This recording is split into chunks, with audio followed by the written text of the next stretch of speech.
Hey guys, I want to give you a quick update on IdeaPad Gaming laptop from Lenovo that had the issue with the battery, where the battery was not charging, and the system was reporting that the battery was unsupported.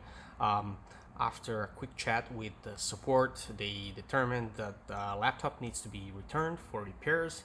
They weren't sure what was going on. I had my suspicions that it was a DRM thing going on with the batteries and Lenovo.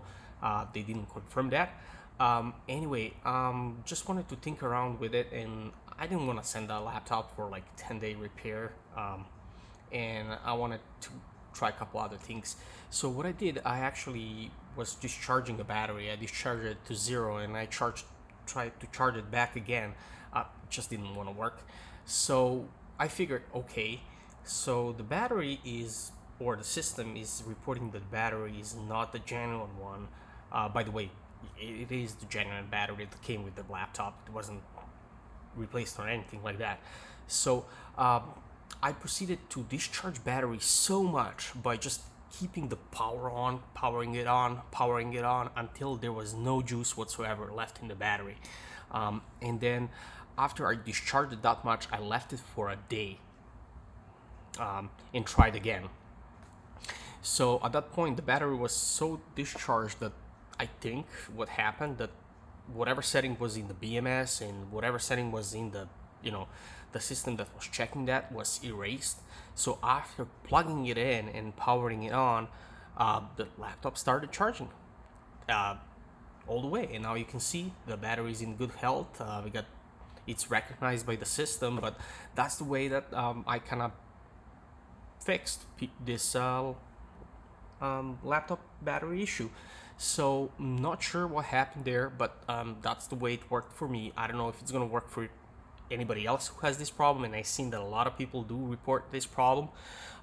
Yeah, that was my way of doing it. Just discharge the battery so much that no data is retained, or you know so I know that's not the happiest solution. It's not the best thing to do to light a lithium-ion battery, but yeah, at this point, I just didn't want to spend 10 days without this laptop, and I wanted to try something on my own.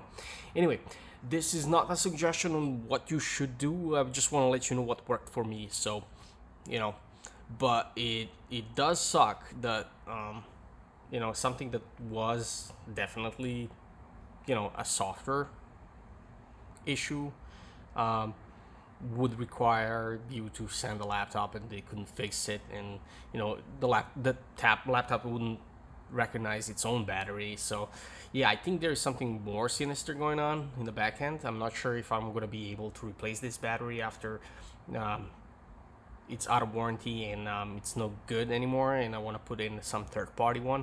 That would definitely suck. I don't know if you guys remember the good old times when you can just take out the battery, pop in the new one, and off you go. Yeah, the laptops are turning more and more into the phones that are today, with non-replaceable batteries, and most of the electronics are going down that route. So that's not something that we should support. If we want to replace things and put in the other ones, we shouldn't be held hostage by a single company. Anyway, those are my 2 cents on this issue. If I have any more updates, and if anything happens to this battery in the meantime, I'll keep you updated. Thank you for watching, and for listening to my rambling for this long. Have a good one. Take care. See you next time. Bye.